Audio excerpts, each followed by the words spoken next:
Thank you very much. If I can do a heart here. Okay. Thank you very much for the pillows. And the chocolates. And this guy. Thank you. And we're about to play. I got an Irish gift. And are these the British Cheetos? Is this what I should understand? Well, thank you. I see. Okay. Let's play with this cushion. On the one hand, this may look like just a silver sequined pillow, but give me a close-up here. Watch this.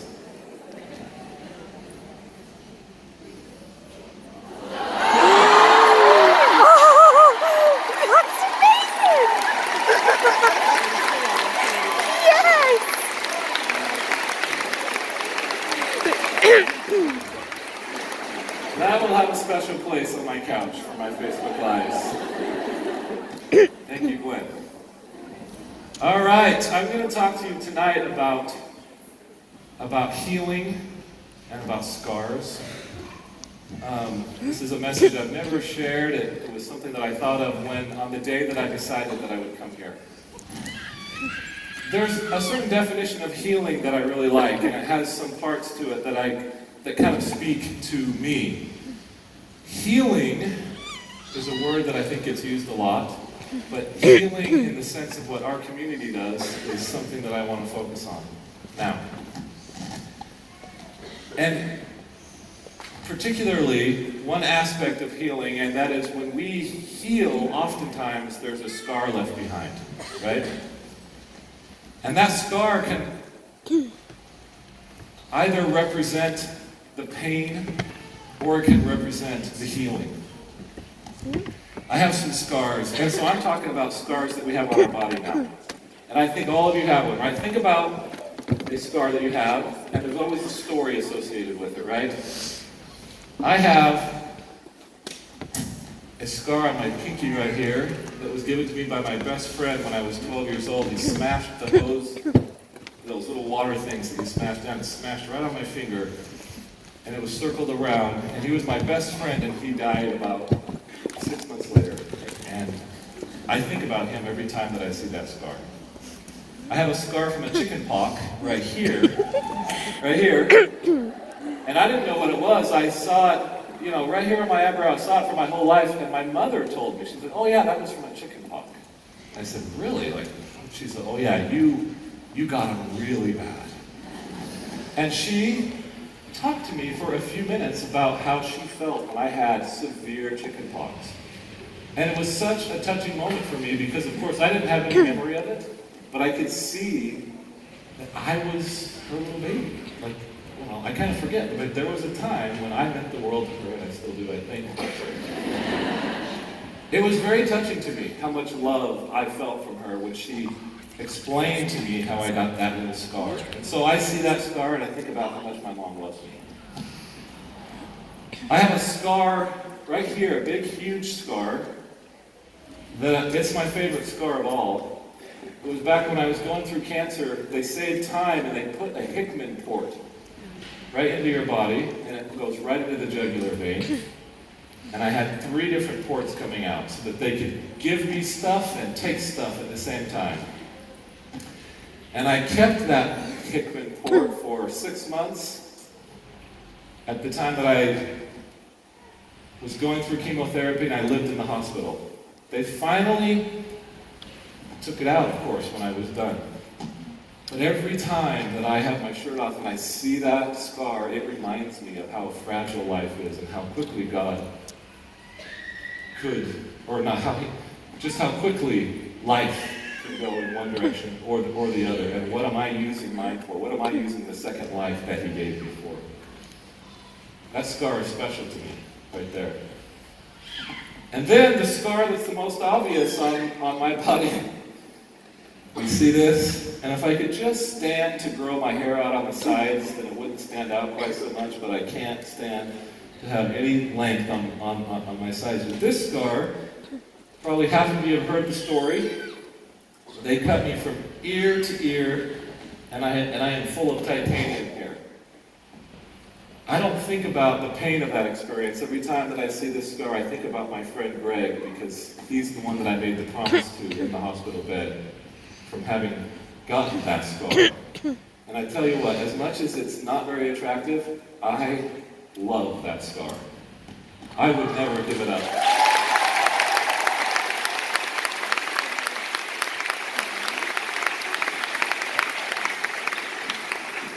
Because this scar, more than anything, represents that I left my weaknesses behind, or at least I didn't let them be my excuses anymore. I'm still a stutterer. I don't stutter as much because it's not what I'm focused on. I'm trying to focus on living my life the best that I can and trying to fulfill that promise that I made to my friend Greg.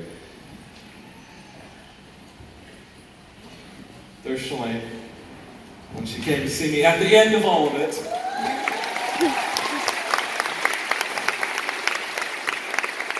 And so, I am convinced, here is one thing that if you can take one thing that you've ever heard me say, I would hope that it would be this, is that question that we all ask ourselves, why me? Why does this have to happen to me? Why do I have to go through this, right?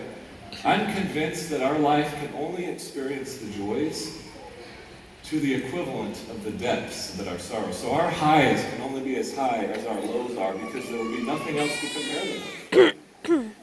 And so simple things in life for me became true joys, right, after those months. And that's how it is. And so for the rest of the time, well, there's one more person that I want to talk about. My best friend in this world besides Shalane, he's right here on the front row. That's his body, right? He wishes.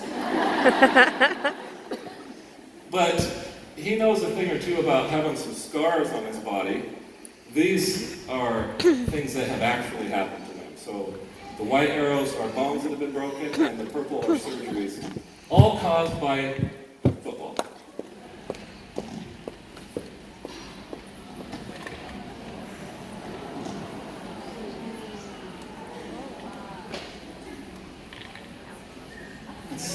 That's a colorful chart. He was a first-round draft pick, and in his first season, he didn't just hurt his knee, the quad muscle tore completely off of the knee, and it wasn't attached anymore. And so, yeah, to come back from that is a huge feat, and all the things that he's accomplished physically are a big deal. But as you heard from him today, and from my perspective, I want to share that Rob at 42 is the best man that he has ever been, because emotionally he's finally starting to heal and some scars are forming. And in this past month, I've seen two things happen to him that in the past would have sent him back into the abyss, but instead there's scars forming over those things, and they don't bleed every time. Though that is the emotional healing that I most wish for all of you.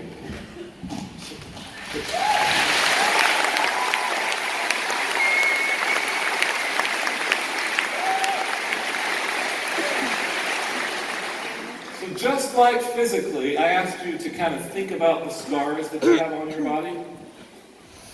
For just a moment, let's think about the emotional pains that you have been through in your life.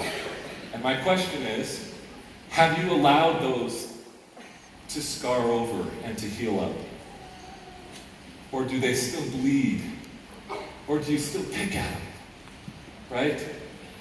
Because until something scars over, it's still a wound. It's still painful. I have both. I have both of these. And just like the physical scars that I have, there's some emotional ones that I want to keep and I want to never forget. Okay, just like this scar across my head, I have a scar in my heart from a reaction that I got from Shalane one day. So, some of you see us and think, we have the perfect marriage, right? I hear that all the time.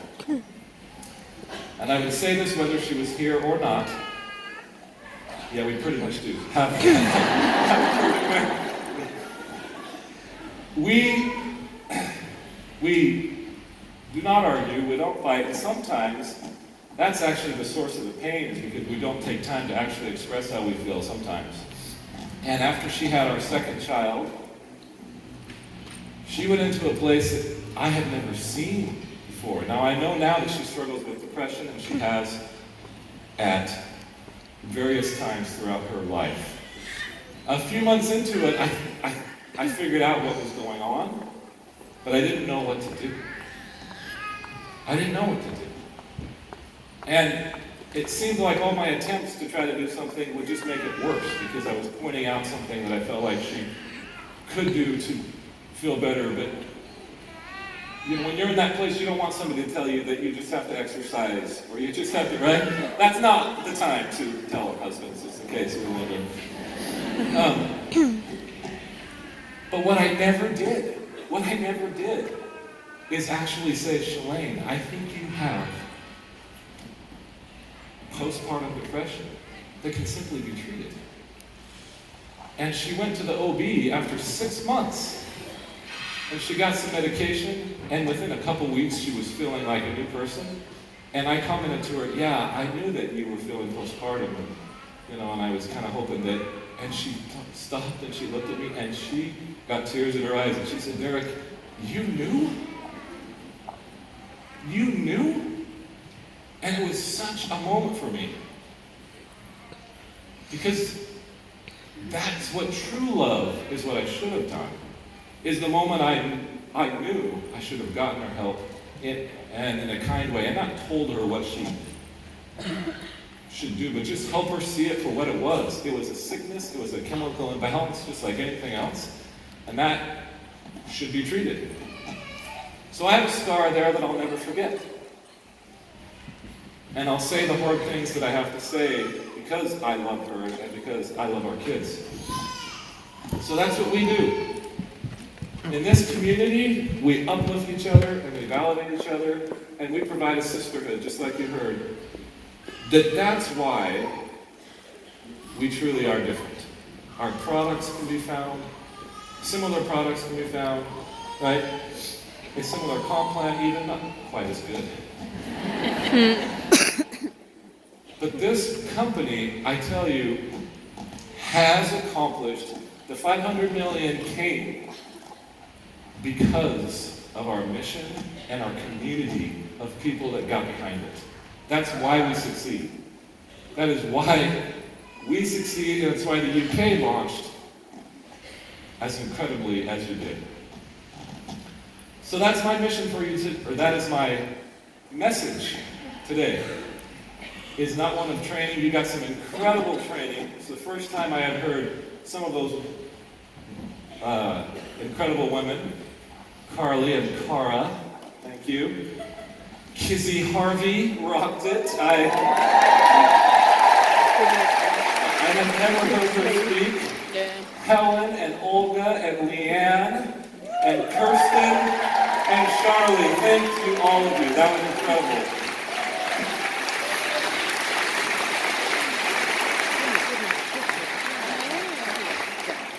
We are going to forge onward. We have great things left to accomplish. But if you want to align yourself with success, the best way is to align yourself with our mission and to truly live that and to feel that and to help those around you. It's been a privilege for me to be here with you. Thank you very much, everybody.